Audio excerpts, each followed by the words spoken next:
Мен эки суроо берем, ошого жооп ала алайын.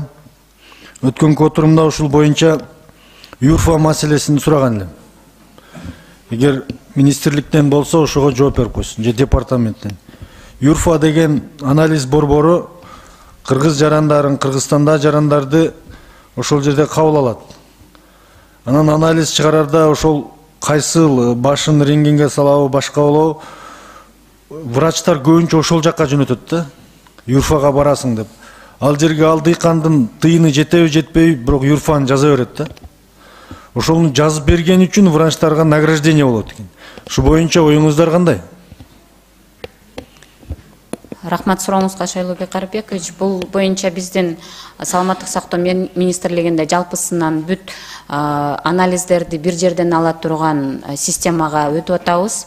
Буйруса бул нерсе менен ушул 2023 жылы биз Бишкек шаарында чоң 4 борбор ачып, ошол жерде бүт анализдерди мамлекеттик өзүбүздүн бүт оборудованиелерди коюп, ошол жерге адистер менен камсыз кылып, сарттан кечке ошондо иштей турган коебуз.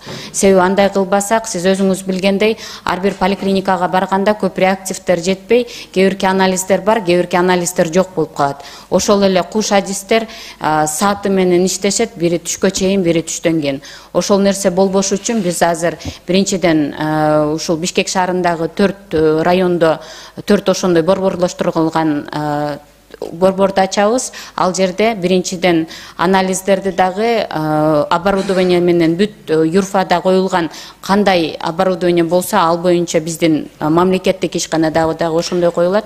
Ошол нерсе менен буйруса бүгүнкү күндө ЮРФА мамлекеттик эмес да. Ал ооба. Мамлекеттин ЮРФАга конкуренция боло турган ошондой борборлор бүгүн барбы бүгүнкү күндө? Бүгүн андай борбор жок, бизде бирок. Түшүнүктүү, рахмат. Бүгүн жок. Экинчи департамент боюнча. Департаменттин директору эмне үчүн келбеди? Орун басарын жөнөтүп.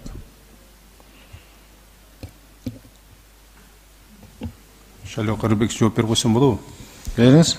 Азыр параллельно эле ушул жогорку кеңеште саатында бюджетный комитетте маселелер бар экен, ошол жакка кирди. Мен бюджетный комитет эртең болот эле го бизде экинчи күндө. Бүгүн болот атабы. Мына саламаттык сактоо министрлигинин жыйынын бүгүн комитет күнүнө коюп алган өзү туура эмес. Атайын туштап коюп атасыңар. Анда жооп берип коюңуз, сиз келген болсоңуз. Мына бүгүн бөйрөгүн алмаштырганда Индияга барып атат. Турцияга барып атышат. Ошол жактагы жогоруда берилген суроолор боюнча аппараттарды Кыргызстанга алып келүү боюнча кандай иштерди кылып атасыздар? Бүгүнкү күндө бизде жалпысынан 54 өзүбүздүн Кыргызстандын жарандарына 54 операция жүргүзүлгөн. Анын 30 операциясы биздин өзүбүздүн дарыгерлер менен болуп, ошолор биздин өзүбүздүн мамлекетте иштеген, ооруканада иштеген дарыгерлерибиз аны өткөрүшкөн. Эгер биз ошол жерге толук оборудованиелердин бар жогун алып берсек, ушул бизде азыркы күндө өткөзүлүп аткан улуттук госпиталда жана эне жана бала госпиталында бүт оборудование менен буйруса ушул операцияларды мындан дагы жакшы алдыга коебуз. Биз буну өкмөткө киргизгенбиз. Бүт керектүү оборудованиелерди алып берүү суммасы менен толук маалыматым жок экен. Суммасы жөнүндө сизге. Маалымат менен келбейсиз беле? Канча суммага киргиздиңиздер? Кайсы аппараттар келет? Берем аны. Биздин жөнөкөй ооруп калган жаран больницага жатыш үчүн 10 миң, 20 миңдин тегерегинде анализдерди тапшырып атат да.